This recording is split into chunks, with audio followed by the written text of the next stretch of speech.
Good morning students. Welcome in business studies class.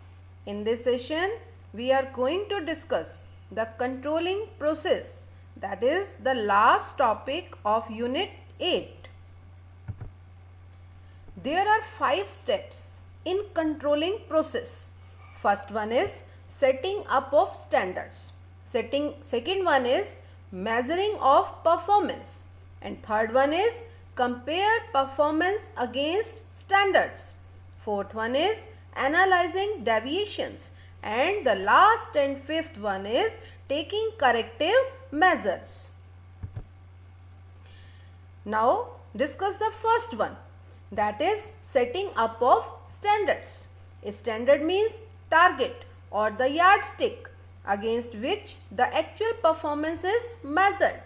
The standards become basis for comparisons and the manager insists on following the standards. The standards must be achievable. High or very high standards which cannot be achieved are of no use. जब आप standard set कर रहे हैं, standard means यानी कि target set कर रहे हैं कि आप कितनी परफॉर्मेंस कर सकते हैं, तो आपको ये बात माइंड में रखनी है कि आपके स्टैंडर्ड्स जो हैं वो अचीवेबल होने चाहिए, आपकी लिमिट्स के अंडर होने चाहिए. हाई और वेरी हाई स्टैंडर्ड्स आप नहीं सेट कर लोगे कि जिनको आप अचीव ही नहीं कर सकते. अगर आपने ऐसे टारगेट रखे हैं, ऐसे स्टैंडर्ड सेट किए हैं जो अचीवेबल ही नहीं है, तो उनका ऑर्गेनाइजेशन के लिए कोई भी बेनिफिट नहीं रहेगा, परफॉर्मेंस सेट हो ही नहीं पाएगी, एम्प्लॉयज फुल मोटिवेशन के साथ काम ही नहीं कर पाएंगे क्योंकि उन्हें रॉन्ग स्टैंडर्ड्स प्रोवाइड किए गए हैं. Standards must be set up keeping in mind the resources of the organization, and as far as possible standards must be set in numerical and measurable terms. जब आप स्टैंडर्ड्स को set कर रहे हो तो आपको अपने माइंड में कुछ पॉइंट्स रखने होंगे. वो पॉइंट्स क्या हो सकते हैं कि आपके पास ऑर्गेनाइजेशन में उन स्टैंडर्ड्स को, उन टारगेट्स को अचीव करने के लिए जो रिक्वायर्ड रिसोर्सेज हैं, क्या वो अवेलेबल हैं. आप अपने स्टैंडर्ड्स को सेट करते टाइम अपने रिसोर्सेज को माइंड में जरूर रखोगे.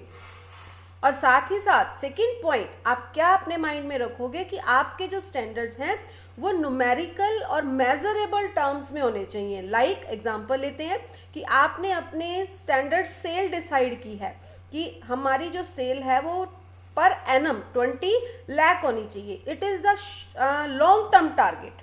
ये एक लॉन्ग टर्म टारगेट है, लॉन्ग टर्म स्टैंडर्ड है. आप इसे मंथ्स में भी डिवाइड कर सकते हो कि अगर पूरे एनम की जो सेल है, पूरे ईयर की जो सेल है वो 20 लाख रुपीज होनी चाहिए, तो पर मंथ हमें कितना टारगेट अचीव करना होगा. आप अपने स्टैंडर्ड्स को, लॉन्ग टर्म स्टैंडर्ड्स को शॉर्ट टर्म स्टैंडर्ड्स में भी कन्वर्ट कर सकते हो. स्टैंडर्ड प्रॉफिट कि आपको मिनिमम 4 लाख प्रॉफिट तो अर्न करना ही करना है, ये आपने स्टैंडर्ड सेट किए हैं. Third example is reduction in cost by 5%. हमने ये सेट करना है, अपना स्टैंडर्ड हमने सेट किया, टारगेट सेट किया कि हमारी जितनी पर यूनिट कॉस्ट आती है हम अपनी कॉस्ट को मिनिमम 5% से रिड्यूस करने की कोशिश करेंगे. वाई हम कॉस्ट को रिड्यूस करना ही क्यों चाहते हैं? क्योंकि जितनी मिनिमम कॉस्ट होती है हमारे प्रॉफिट मार्जिन उतने इंक्रीज हो जाते हैं. कॉस्ट अगर 10 रुपीज है, सेलिंग प्राइस अगर 15 रुपीज है, तो ऑटोमेटिक प्रॉफिट कितना हुआ? 5 रुपीज. अगर कॉस्ट 8 रुपीज हो जाएगी, हम उसको मिनिमाइज करेंगे, रिड्यूस करने की एफर्ट्स करेंगे, और सेलिंग प्राइस 15 रुपीज है तो ऑटोमेटिक हमारा प्रॉफिट 7 रुपीज पर यूनिट हो जाएगा. तो इट मीन्स अगर हम कॉस्ट में रिडक्शन करते हैं तो हमारे प्रॉफिट्स क्या हो जाते हैं?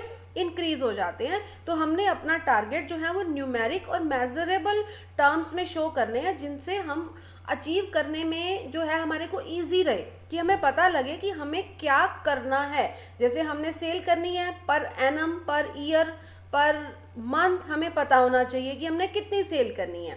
प्रॉफिट्स मिनिमम कितने अर्न करने हैं, जिनसे हमें जो है नो प्रॉफिट नो लॉस पे चल रहे हैं, या हमारे एक्सपेंसेस कंपनसेट हो रहे हैं. इस तरह की सिचुएशंस के बारे में हमें पता चलता रहे.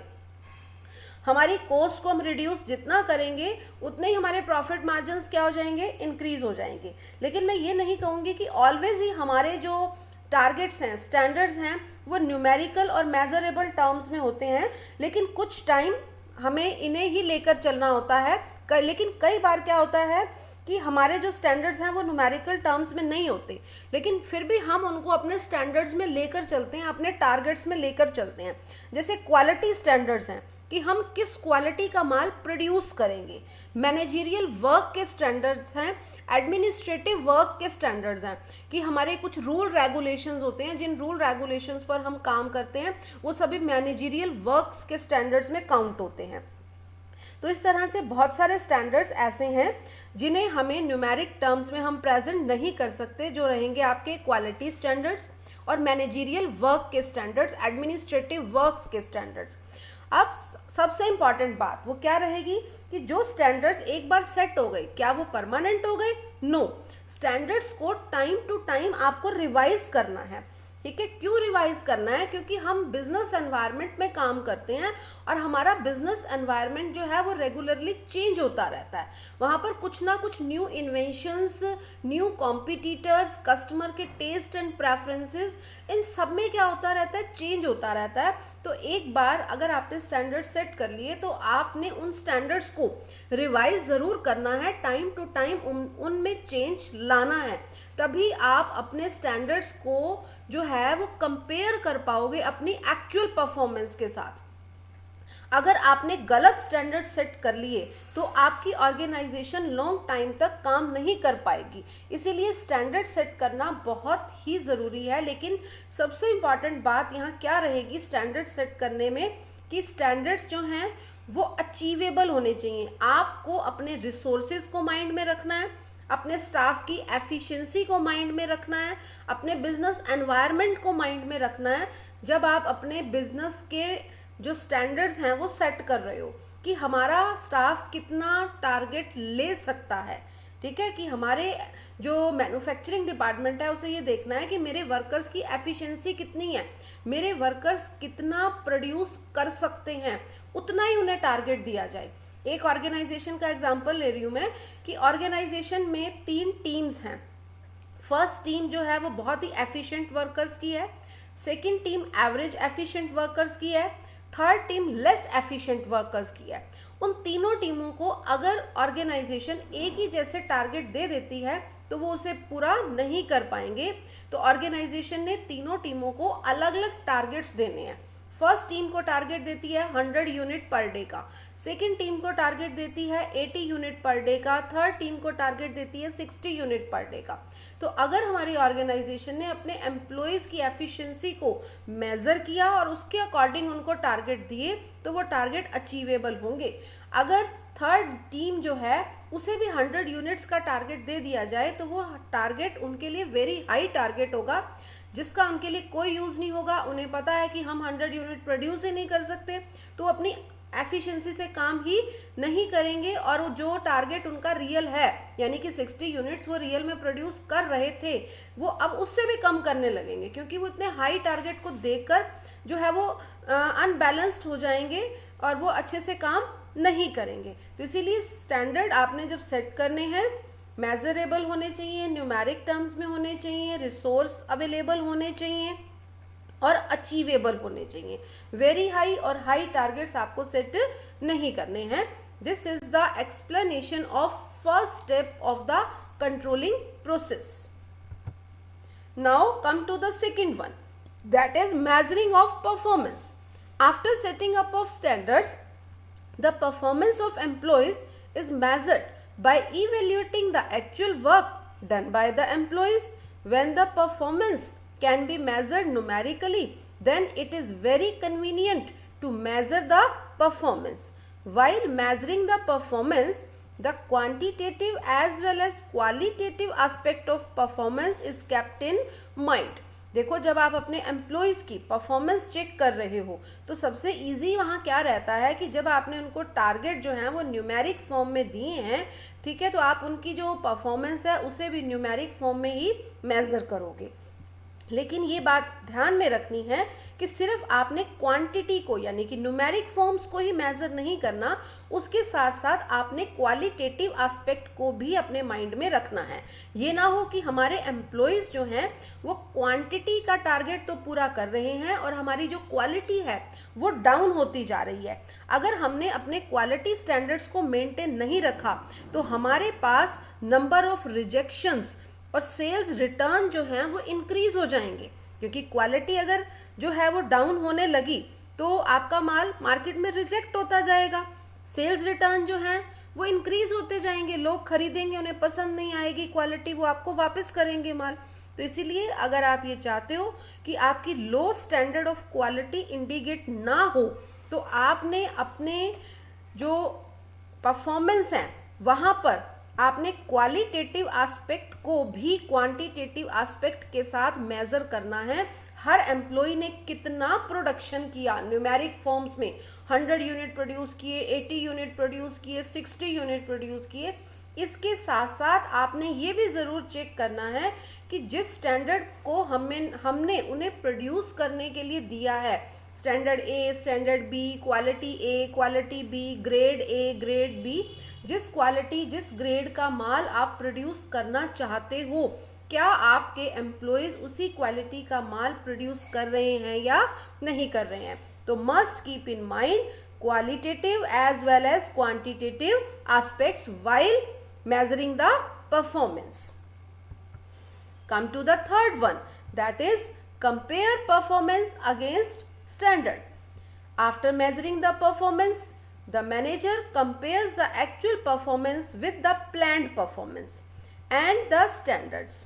If there is match in both, then the controlling function ends.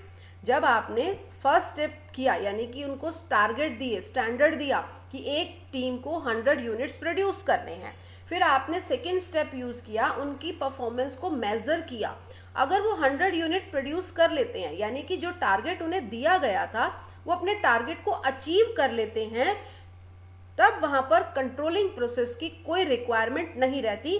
Controlling functions ends there only. But if there is mismatch or deviation, then the manager tries to find out the extent of deviation.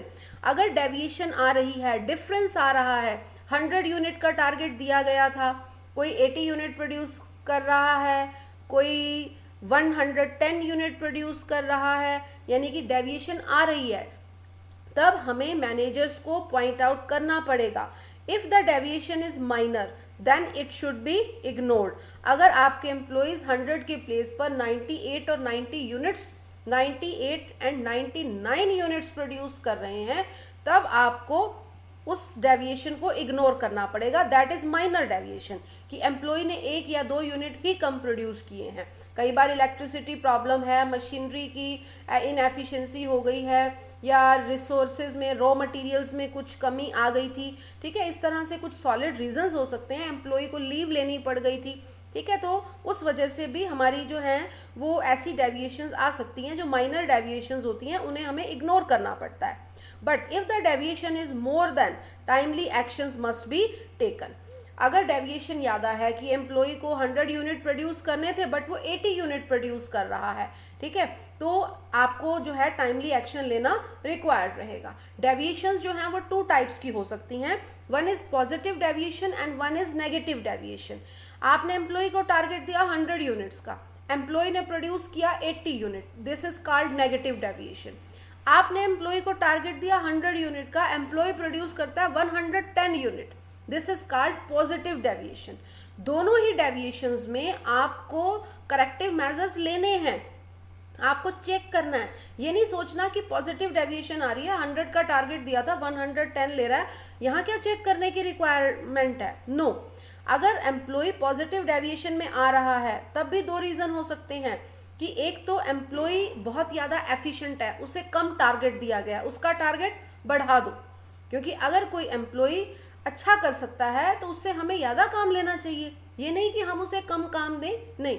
अगर वो बहुत अच्छा कर सकता है, वो 110 unit produce कर सकता है, तो ऑर्गेनाइजेशन उसका टारगेट क्या कर देगी, इंक्रीज कर देगी। ज़्यादा प्रोडक्शन होगा, ऑटोमेटिक प्रॉफिट्स क्या हो जाएंगे, इंक्रीज हो जाएंगे। और सेकंड, इसमें आपने ये देखना है कि कहीं ऐसा तो ही नहीं कि एम्प्लॉय सिर्फ क्वांटिटेटिव एस्पेक्ट्स को ही ध्यान में रख रहा है, क्वालिटेटिव एस्पेक्ट को इग्नोर करके हायर प्रोडक्शन कर रहा है, क्वालिटी को लो करते हुए अपने प्रोडक्शन यूनिट्स को इंक्रीज कर रहा है, ये आपने चेक करना है। तो आपने positive as well as negative दोनों डेविएशंस को चेक करना है। नेगेटिव डेविएशंस आ रही हैं तो एम्प्लॉयज को ट्रेनिंग देनी है, क्योंकि वो कम प्रोडक्शन कर रहे हैं, एम्प्लॉयज के रिसोर्सेज अवेलेबल प्रॉपर नहीं है तो उन्हें रिसोर्सेज अवेलेबल कराने हैं। तो ये सब कुछ आप चेक करोगे पॉजिटिव डेविएशंस में भी और नेगेटिव डेविएशंस में भी, जब आप कंपेयर करोगे अपने एक्चुअल परफॉर्मेंस और टारगेट स्टैंडर्ड्स को। Fourth one is analysing deviations. अब डेविएशंस हमारे पास आ गई हैं, पॉजिटिव डेविएशंस भी आ गई हैं, नेगेटिव डेविएशंस भी आ गई हैं, अब हमने उनका एनालिसिस करना है। All deviations need not be brought to the notice of the top management. A range of deviations should be established, and only cases beyond this range should be brought to the knowledge of top level management. हमने सारी की सारी जो deviations हैं उन्हें top level management को नहीं बताना है। अगर डेविएशंस माइनर हैं तो जो सुपरवाइजरी लेवल है वो उन डेविएशंस को अपने लेवल पर सॉर्ट आउट कर लेगा। लेकिन अगर डेविएशंस जो हैं वो बियॉन्ड द लिमिट हैं, बियॉन्ड द रेंज हैं, तो आपको उसको टॉप लेवल मैनेजमेंट को शो करना पड़ेगा, उनके नोटिस में लाना पड़ेगा। They must divide the deviations in 2 categories which need to be attended urgently in one category and minor or insignificant decisions in other category. So हम अपनी डेविएशंस को 2 कैटेगरीज में डिवाइड करेंगे। फर्स्ट कैटेगरी क्या होगी, जिनके ऊपर अर्जेंटली एक्शन लेना रिक्वायर्ड है, यानी कि बहुत ज़्यादा हाई डेविएशंस आ रही हैं, हाई नेगेटिव डेविएशंस आ रही हैं, ठीक है, जिनके ऊपर अर्जेंटली एक्शन लेना रिक्वायर्ड है। और सेकंड कैटेगरी क्या होगी, माइनर डेविएशंस हैं, जिनको एक बार हम छोड़ देंगे। These 2 categories must be controlled by following ways. 2 principles बनाए गए हैं कंट्रोलिंग के, ठीक है, जिन प्रिंसिपल्स को माइंड में रख के हम इन कैटेगरीज को कंट्रोल करते हैं कि किस तरह से हमने इन कैटेगरीज को कंट्रोल करना है। तो वो 2 प्रिंसिपल्स हैं, principle of critical point control and principle of exception. 2 principles जिन्हें हमें बहुत डिटेल में यहाँ डिस्कस करना है और वेरी वेरी इंपॉर्टेंट प्रिंसिपल्स हैं बेटा ये, ठीक है। जिस तरह से फ्योल और टेलर के प्रिंसिपल्स रहे हैं, ये 2 प्रिंसिपल्स कंट्रोलिंग से रिलेटेड हैं और इनके बिना कंट्रोलिंग का जो प्रोसेस है वो कंप्लीट नहीं हो सकता। इन्हें हम कंट्रोलिंग की टेक्निक्स में भी इंक्लूड करते हैं। First one is critical point control. It means keeping focus on some key areas. की एरियाज वो एरियाज होते हैं ऑर्गेनाइजेशन के जो बड़े इंपॉर्टेंट एरियाज हैं, जिनके बिना हमारी ऑर्गेनाइजेशन काम ही नहीं कर सकती। If there is any deviation in these key areas and then it must be attended urgently. Key areas are those which have impact on whole organization. For example, if there is increase in production cost by ₹5 per unit and there is increase in postal cost by ₹20, then more focus should be to find out reasons for increase in cost of production, as it will affect the profit and future revenue of organization, whereas postal cost is incurred rarely and the managers have no control over postal cost. अब example को अच्छे से clear करना है मुझे आपको। हमारी production cost ₹5 per unit increase हो चुकी है और साथ ही साथ हमारे बिजनेस में हमारी बुक्स जो हैं ये बताती हैं कि जो पोस्टल कॉस्ट है, postal cost means post office से हम जो भी कुछ पोस्ट करवाते हैं या कुरियर सर्विसेज को यूज़ करते हैं या फैक्स सर्विसेज को यूज़ कर रहे हैं, पोस्टल और टेलीकॉम का जो एक्सपेंस है वो भी ₹20 जो है वो इंक्रीज हो चुका है, क्योंकि ऑर्गेनाइजेशंस में कुछ ना कुछ जो है डॉक्यूमेंट्स हमें एक प्लेस से दूसरे प्लेस पर भेजने होते हैं, तो हम पोस्टल और टेलीकॉम सर्विसेज को यूज़ करते हैं। तो अब ये दोनों बातें जब मैनेजर्स के सामने आती हैं तो मैनेजर्स ये देखते हैं कि प्रोडक्शन कॉस्ट जो है वो 5 रुपीज़ पर यूनिट इंक्रीज हुई है और पोस्टल कॉस्ट 20 रुपीज़ इंक्रीज हुई है। तो अब यहाँ पर वेरी वेरी इंपॉर्टेंट क्या है मैनेजर्स के लिए, यहाँ पर जो की एरिया है वो क्या है, प्रोडक्शन कॉस्ट की एरिया है। कि प्रोडक्शन कॉस्ट यानी कि पर यूनिट कॉस्ट अगर 5 रुपीज़ इंक्रीज हो गई है तो हमारे प्रॉफिट मार्जिन क्या हो जाएंगे, डिक्रीज हो जाएंगे। प्रोडक्शन कॉस्ट बढ़ गई, मार्केट का सेलिंग प्राइस वही है, तो ऑटोमेटिक हमारा पर यूनिट प्रॉफिट कितना डिक्रीज होता जाएगा, 5 रुपीज़ डिक्रीज होता जाएगा। और पोस्टल कॉस्ट यहाँ पर की एरियाज में नहीं आती क्योंकि वो एक मेन कॉस्ट नहीं है, आपको बहुत ज़्यादा जो है इस कॉस्ट को पे नहीं करना होता। मंथ में वंस ट्वाइस ही हम कुछ ना कुछ पोस्टल सर्विसेज को यूज़ करते हैं, ठीक है। तो और दूसरी बात कि इन पोस्टल सर्विसेज के ऊपर हमारी जो एडमिनिस्ट्रेटिव टीम है, जो हमारा टॉप लेवल है, उसका कंट्रोल ही नहीं है। पोस्ट ऑफिस ने अपने चार्जेस इंक्रीज कर दिए हैं तो हमारी ऑर्गेनाइजेशन क्या कर सकती है, पे करना पड़ेगा, गवर्नमेंट का डिपार्टमेंट है।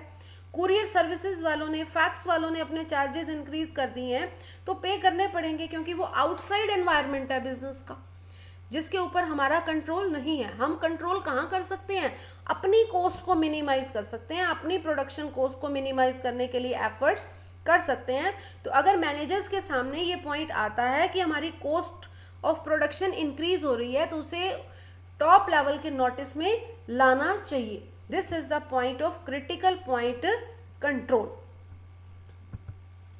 Next is management by exception, or we can say that principle of exception. It means a manager who tries to control everything may end up controlling nothing. अगर कोई मैनेजर हर चीज़ को कंट्रोल करने की कोशिश करता है ना तो वो किसी भी चीज़ को कंट्रोल नहीं कर सकता। The deviations which are beyond the specific range should only be handled by managers and minute or minor deviations can be ignored. जो स्पेसिफिक डेविएशंस हैं मैनेजर्स को अपना कंसंट्रेशन उन्हीं पे लगाना चाहिए, जो स्मॉल डेविएशंस हैं, माइनर डेविएशंस हैं, उन्हें इग्नोर करना चाहिए। Managers should not waste his time and energy in finding solutions for minor deviations, rather he or she should concentrate on removing deviations of high degree.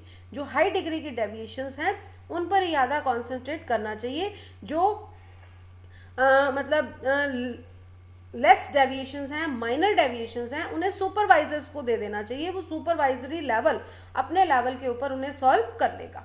Come to the example, if production cost increases by ₹2 it can be ignored, but if it increases more than ₹2 then managers must try to find out the reasons for such increases. After identifying the reasons for deviations which need immediate attention. अब इस example में हमने एक बात यहाँ clear करनी है बेटा कि मैनेजर्स को पहले ही अपनी एक लिमिट डिसाइड कर लेनी चाहिए। मैनेजर्स डिसाइड करते हैं कि अगर हमारी पर यूनिट कॉस्ट 2 रुपीज़ तक इंक्रीज हो जाएगी तो वो डेविएशन माइनर होगी, उसे हम सुपरवाइजरी लेवल को ही बोल देंगे कि आप इसे मिनिमाइज कर सकते हो तो कर लो, हमारे नोटिस में लाने की ज़रूरत नहीं है। यानी कि सुपरवाइजर्स को ये कहा जाएगा कि आपको पावर है, आपको अथॉरिटी है कि 2 रुपीज़ तक का कॉस्ट रिडक्शन अगर आप करना चाहते हो तो आप कर सकते हो। आपको ये लग रहा है कि हमारी पर यूनिट कॉस्ट इंक्रीज हुई है, लेकिन कितने अमाउंट तक इंक्रीज हुई है, पर यूनिट 2 रुपीज़ तक इंक्रीज हुई है, तो आप ही इसके रीजंस फाइंड आउट करोगे कि पर यूनिट कॉस्ट इंक्रीज क्यों हो रही है, उसे डिक्रीज कैसे किया जाए। लेकिन अगर वो 2 रुपीज़ से मोर देन इंक्रीज हो रही है, इंक्रीजेस मोर देन ₹2, तो आपको टॉप लेवल को इसे शो करना है, टॉप लेवल के नोटिस में लाना है, मैनेजर्स के नोटिस में लाना है कि मैनेजर्स अब इसके रीज़न फाइंड आउट करेंगे कि हमारी पर यूनिट कॉस्ट 2 रुपीज़ से भी ज़्यादा इंक्रीज होती जा रही है, कोई ना कोई इमीडिएट एक्शन लेना पड़ेगा। अदरवाइज प्रोडक्शन कॉस्ट इंक्रीज होते ही हमारे प्रॉफिट मार्जिन्स क्या हो जाते हैं, डिक्रीज हो जाते हैं। These deviations and reasons must be brought to the knowledge of top level management for critical evaluation. अब हमने टॉप लेवल मैनेजमेंट के नोटिस में जैसे ही ये पॉइंट लाया कि हमारी जो पर यूनिट कॉस्ट है वो 2 रुपीज़ से इंक्रीज हो गई है, 5 रुपीज़ तक पहुंच गई है, 4 रुपीज़ तक पहुंच गई है, तो क्रिटिकल इवैल्यूएशन के एरिया में आ जाएंगे, तो और वो वहाँ पर की एरिया बन जाएगा, वहाँ पर वो उसे जो है उसकी डेविएशंस को सर्च करेंगे, रीजंस को सर्च करेंगे और इमीडिएट एक्शंस लेंगे. Come to the last step, that is taking corrective measures. After analyzing the deviations, the next step is to know the reasons for such deviations and trying to remove deviations in future. The manager takes measures to bring back everything on the track, that is according to the plan.